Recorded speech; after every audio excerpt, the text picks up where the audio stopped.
let me give just a little bit of preamble because I think it is so important when I speak as a health professional to be very balanced in the information that I give. And so, for example, when my patients come to me and they're struggling with cannabis use, I of course make a recommendation that they not use cannabis, and I help support them to reduce their cannabis use because substance use carries with it some risk. However, some teens are told by health professionals or by other trusted adults, if you keep using cannabis, it's going to kill you. And I think it's really important that young people understand that cannabis, by and large, does not kill somebody unless they, are operating a vehicle, for example. And so I always want to be really realistic about the risks of substance use with young people, because when I need to be serious about the true risk of a substance, they're not going to believe me, right? So I can't be hyperbolic or bombastic. I have to be realistic. And so I say that as preamble because I'm about to say a lot of scary facts around fentanyl, and these are true scary facts, okay, just to kind of frame the discussion. So fentanyl is an opioid, and opioids are now the leading cause of overdose deaths in this country, in the United States. And fentanyl is an opioid that has been around for a very long time, but most recently has started to flood our drug markets, our illicit drug markets. Fentanyl is highly potent. It's at least 50 times more potent than is heroin, which is an incredibly potent opioid.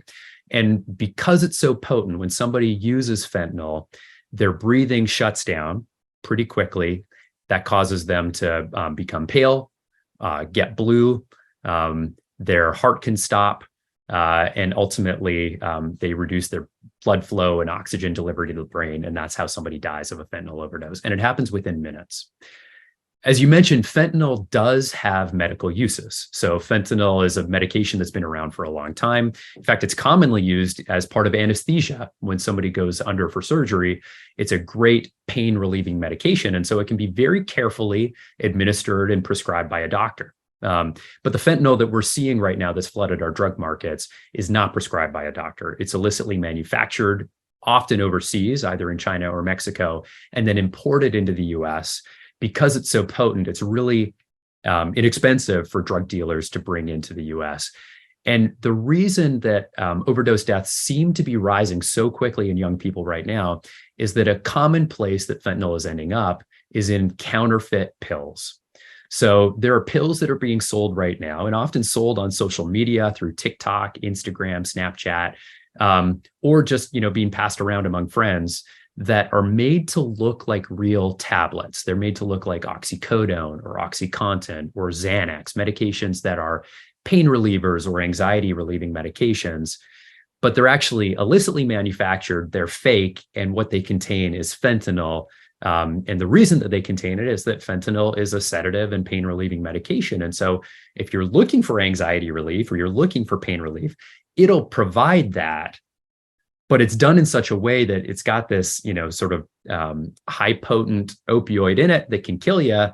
And the quality standards when these pills are made are just so bad that the amount of fentanyl in one of these pills can be wildly variable from pill to pill. And so you can use one and it may have a little fentanyl in it, or it may have a lot of fentanyl in it. But unfortunately, most pills that are being sold right now have a lot of fentanyl in it. In fact, the DEA tells us that of the pills that they seized last year, 60% of them contain amount of fentanyl in it that was lethal.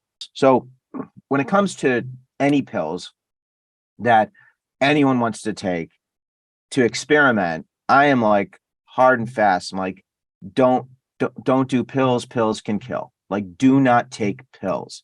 That is such a dangerous way of experimenting. Would you agree with that? Yeah, that's the central take-home message here. Don't use pills. Most of the pills that are available right now on the market that haven't been prescribed by a doctor and haven't been dispensed by a pharmacy contain an amount of fentanyl in them that could be lethal.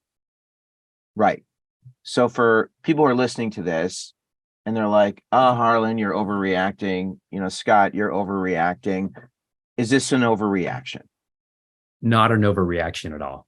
And it's reflected in the numbers that we see nationally. And all you have to do is do a quick Google search to learn about families who have lost young ones, including college students, to a single use of one of these pills resulting in tragedy. So one of the places where we have seen fentanyl contamination of other substances that aren't pills is in the cocaine supply.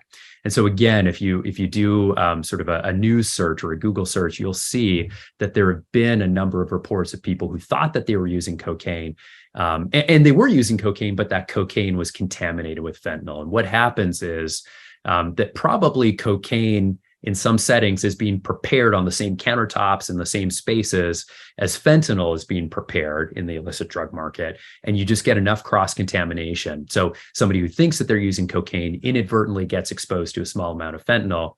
But we know a small amount of fentanyl, because it's so potent, can actually kill somebody.